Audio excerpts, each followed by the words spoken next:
안녕하세요. 반갑습니다. 믹서기 단독자입니다. 자, 오늘은 지금까지 했던 인간관계의 심리학을 넘어서 사회심리학을 본격적으로 한번 시작해 볼까 합니다. 먼저 근데 이거를 시작하기에 앞서서 제가 예전 영상에 쿠르트 레빈이라는 학자를 올렸었어요. 자, 이 교수님이 얘기했던 장이론, 필드 테오리라고 여러분들 기억하실 텐데, 이거를 이 영상을 시청하기에 앞서서 먼저 다시 한번 보시고 까먹었던 기억을 다시 상기시키고 나서 보시는 걸 저는 추천드립니다.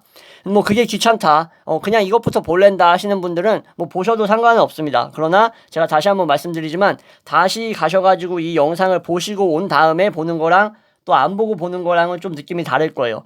이 레빈 교수님이 얘기했던 내용이 바로 우리 인간이라든가 아니면 어떤 개개인적인 요소들이 결국 집단적으로 뭉치게 되면 그 집단 역학적으로 봤을 때 전혀 개인과 다른 단체적인 행동이 따로 나오고 그것을 따로 연구할 수밖에 없다라는 식으로 이제 내용을 전개하면서, 결국 개인이라는 것은 이 전체를 형성하는 데 있어서 개인과 또 다른 전체가 형성된다. 성질이 아예 다르게, 전혀 다르게 나타날 수가 있다라고 얘기를 했던 분이에요. 예, 약간 게슈탈트 얘기하면서 나왔던 부분인데 기억나실 겁니다, 여러분들. 자, 그래서 오늘은 이 레빈 교수님의 얘기를 다시 한번 할 건 아니고, 자, 호만스 교수님이 얘기했던 사회적 교환이론에 대해서 오늘은 집중적으로 다룰 거예요. 사회적 교환이론. 벌써 이름부터 여러분들 어떤 내용을 얘기할지 대략적으로 이제 예상이 되실 텐데, 자, 이런 겁니다. 자, 모든 인간관계가 있죠. 우리가 인간관계 없이 어떻게 살아가요? 그죠? 인간관계가 다 있는데, 모든 인간관계하고 사회적인 행동, 우리가 바깥에서 하는 행동들, 집에서 하는 것들 말고 사회적인 행동들에는 교환이라는 것이 존재한다라는 거죠. 교환의 원리가 내포되어 있고 전제되어 있다는 겁니다. 자, 이걸 얘기했던 이 호만스 교수님은 원래는 이제 영미문학을 전공을 하셨던 분인데, 사회학 세미나를 한번 참석을 하시더니 아유 괜찮다, 사회심리학 쪽으로 한번 가봐야겠다 해가지고 공부를 하시다가 이 사회적 교환이론이라는 것을 이제 주창을 하시게 된 건데, 자, 그래서 교환 과정이라는 것은 사실상 조작적 조건 형성 기억하십니까? 자, 행동주의 심리학에서 나왔던 거, 그죠? 자, 뭐냐면은 우리가 어떤 행동을 했을 때, A라는 사람이 행동을 했을 때 이게 바람직하면은 그거에 대한 보상을 하면 결국 이 행동을 어떻게 해요? 행동을 강화하게 되는 거죠. 더 늘리는 거죠, 횟수를. 근데 행동이 바람직하지가 않아가지고 이거에 대한 처벌을 가하면 어떻게 돼요? 행동을 감소시키는 거. 너무나 당연하지만 이거에도 어떻게 보면 심리학적인 그런 원리가 숨어 있는 거죠. 그죠? 이런 식으로 우리가 행동을 이제 이해하고 연구를 했었는데, 동물 실험 같은 걸로, 이런 것도 여러분들 기억이 나실 겁니다, 아마도. 자, 어쨌든 오늘은 중요한 것은 이 사회학자 호만스 이 교수님은 사회적 행동과 인간관계가 결국에는 파고들면 다 뭐다? 트레이드라는 거예요. 트레이드. 너무나 당연한 얘기지만 이건 우리가 또 씁쓸하게 그리고 심오하게 바라볼 필요가 있습니다. 여러분들이 생각하는 로망이라든가, 우리 특히 순수한 남자분들이 생각하는 로맨스, 뭐 로망 이런 거라는 것은 사실상 존재하지 않을 수도 있다라는 겁니다. 자, 예를 들어 볼게요. A라는 남자가 B라는 여자에게 비싼 선물을 줬어요. 뭐 에르메스 백을 줬단 말이야. 에르메스 백을. 그때 B가 당연히 기쁘겠지. 여자잖아. 여자니까는 백을 받으면 어때? 해피할 거 아니야. 해피하죠? 그래서 미소를 짓는 거야. 미소를 지으면서 막 아양을 떤단 말이야. 그러면은 이 A라는 사람은 뭘 받은 거예요? 자, 여자는 이 비싼 백을 받았는데 이 백의 대가로 뭘 준 거예요? 아양과 미소와, 그죠? 뭐 앙탈을 부렸을 수도 있고 뭐 다른 걸 해줬을 수도 있겠죠, 그죠? 근데 아무튼 이러한 것들을 받았을 거 아닙니까? 이러한 어떤 생리학적인 이런 반응을 받았을 거 아니에요, 그죠? 그래서 이 교환에서 뭐예요? 남자 A는 고액의 돈을 지불해가지고 이제 이 여자에게 준 대신에 바로 이제 백 대신에 이제 이걸 받은 거지. 여자가 줄 수 있는 것, 그죠? 뭘 준 거죠? 미소라던가 앙탈 이런 것들, 그죠? 내가 너를 좋아하고 있다라는 듯한 어떤 그런 신호, 이런 신호가 이제 뭐 호감 신호일 수도 있고, 그냥 뭐 형식적인 감사 신호일 수도 있고, 아무것도 안 해줄 수는 없으니까 보여주는 신호일 수도 있고, 참 다양하잖아. 그러니까 이 인간관계라는 게 얼마나 피곤하고 복잡하겠어, 그죠? 근데 이러한 사회적인 교환이 바탕에 깔려 있다라는 거지. 모든 관계가, 남녀관계뿐만 아니라. 자, 그래서 보상과 비용을 이제 제외하면 뭐가 남죠, 여러분들? 자, 보상에서 비용을 빼면 뭐가 남겠어요? 나의 순이익이 남잖아. 보상 마이너스 여기에다가 비용, 그러면 뭐가 남는다? 순이익이 남지. 자, 맞죠? 이거는 부정할 수 없죠. 그래서 결국 이 이익이라는 것을 인간은 확대를 하려는 경향성을 지니고 있다라는 거예요. 경향성. 누구나 다, 옆집 꼬마도, 윗집 아줌마도, 나도 다 이익을 확대하고 싶어 한다라는 거지. 자, 그래서 A에게는 에르메스 백이라는 것이 비용으로 나갔지만 B에게는 보상이 됐던 거고, 그죠? 그래서 B는 미소라던가 앙탈이라던가 아양을 떠는 게 일종의 비용으로 나간 거지만 어때요? 자, 보상 백이 비용했을 때 이익이 어마어마하지. 백 하나 받았을 때 그냥 웃어주고 고맙다고 말하고 아양거리는 걸로 그냥 끝나버릴 거라면은 뭐 수천만 번도 아양거릴 수 있다라고 얘기하는 그런 여성분들 많을 겁니다. 아마도. 자, 그래서 이러한 근본 원리는 뭐다? 트레이드에 기반하고 있다라는 거죠. 그래서 교환 시에 지불하는 그 가치, 그게 비용이라고 볼 수 있는 거죠. 누구에게나 다. 이 비용은 결국에는 이 보상과 반드시 비교를 해봤을 때 이 비용이 상대적으로 적고 보상이 클수록 이익이 많이 남지 않겠습니까? 예, 그래서 심리적인 이익을 얻을 수도 있고 실질적 이익도 얻을 수 있다라는 건데, 결국 이러한 사회적인 교환 이론을 전파한 사람이 호만스 말고 또 한 명이 더 있긴 해요. 자, 포어라는 교수님인데, 이 포어라는 교수님 뭐라고 얘기하냐면은 교환되는 것이 뭐죠? 비용하고 보상이죠. 보상과 비용은 교환이 되는 것이죠. 그죠? 서로 교환되는 거잖아. 근데 이런 것들은 뭐가 있겠어요? 단순히 백만 있겠어? 아니지. 무수하게 많지. 애정, 서비스, 그죠? 물품, 뭐 재화 이런 것들, 그죠? 심지어는 정보나 지위 같은 것도 교환될 수 있다라는 거야. 나의 사회적 지위, 내가 가지고 있는 지식 같은 거, 이런 거 구체적인 예 제가 다시 또 드리겠습니다. 자, 어떤 게 있을까? 자, 이제 물품과 돈이 교환되는 것은 이 시장 자본주의 이 사회에서 너무나 당연한 거야.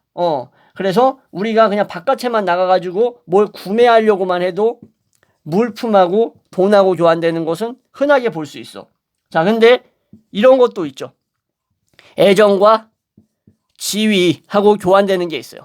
자, 이런 게 어디서 나타나? 뭐 연예인들, 뭐 연애할 때, 그죠? 일반인들하고 연애할 때, 연예인들이 가지고 있는 사회적 지위라던가 아니면은 뭐 기업 총수, 속된 말로 금수저들 있죠. 아니면 뭐 정치인들, 뭐 이런 사람들하고 살거나 아니면 연애를 하고 있는 이러한 뭐 연예인하고 만나고 있는 이러한 일반인들 있을 거 아니야.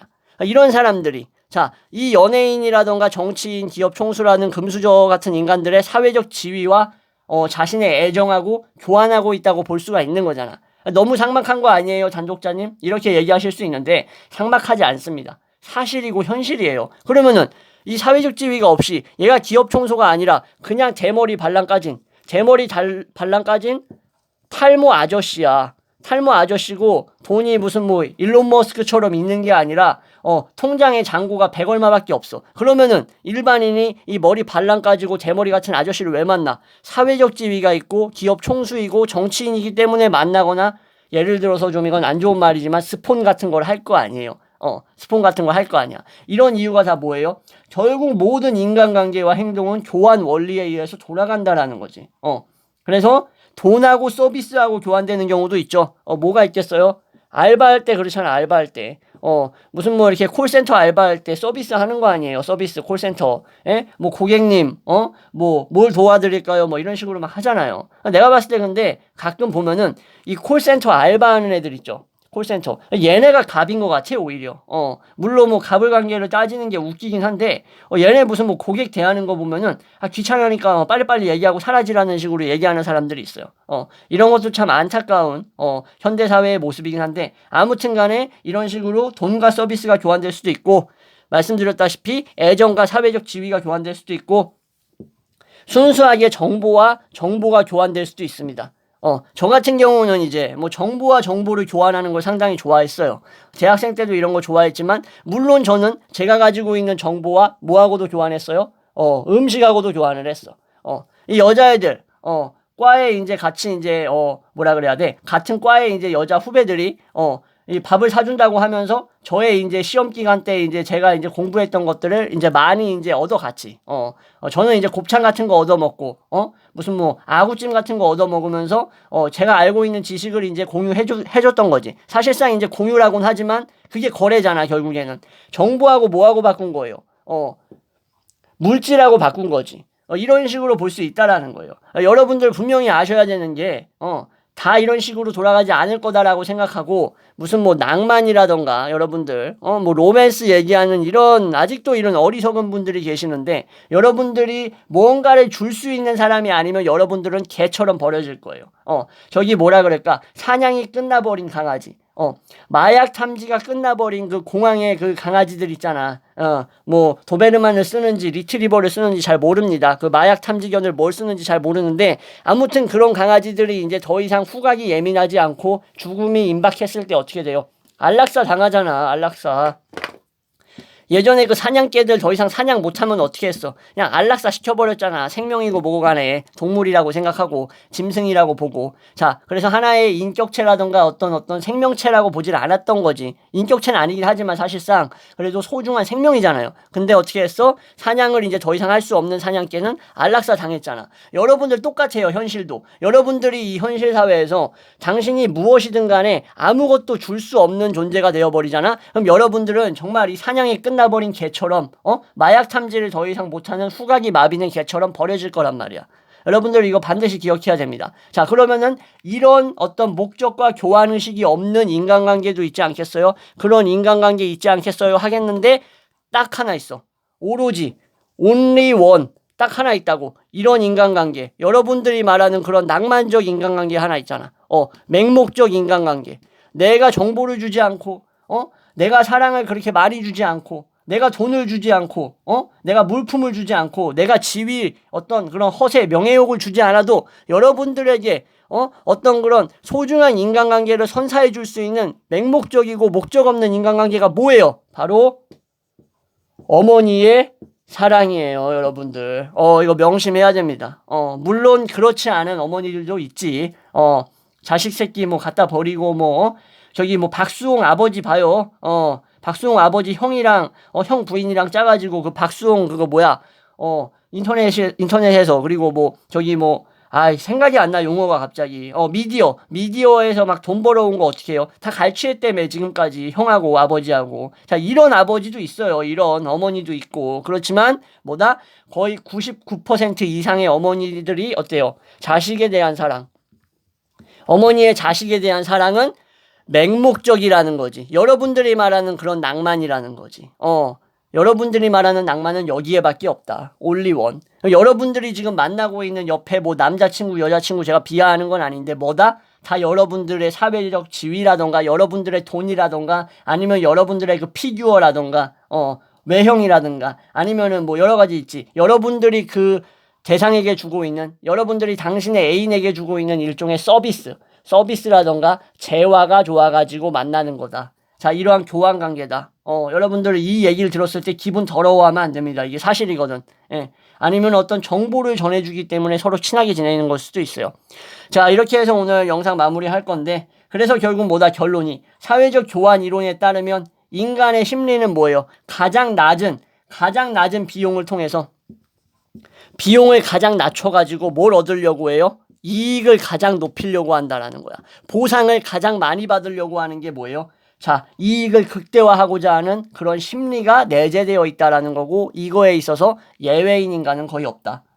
인간이라면 이 법칙에서 크게 벗어날 수가 없다. 그렇지만 중요한 거 어머니의 자식에 대한 사랑은 뭐다? 맹목적이고 여러분들이 저기 판타지 동화에서나 꿈꾸는 그런 마치 남녀의 사랑과 같은 낭만이 있을 수 있다. 그러나 뭐다? 현실에서 여러분들이 여러분의 배우자라던가 여러분이 지금 만나고 있는 여자친구, 남자친구에게 있어서 관계는 철저한 교환적인 관계다. 서비스와 재화 그리고 정보와 어떤 지위와 이런 것들을 서로가 가지고 있는 유리한 부분, 강점을 서로의 강점과 교환하고 있는 그런 관계라고 보시면 될 것 같습니다.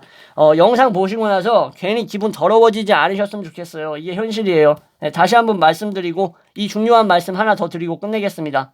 반복해서 말씀드리는 건데 여러분이 줄 수 있는 게 없어지면 뭐다? 여러분은 개처럼 버려질 겁니다. 자, 이상 영상 마무리하도록 하겠습니다. 감사합니다.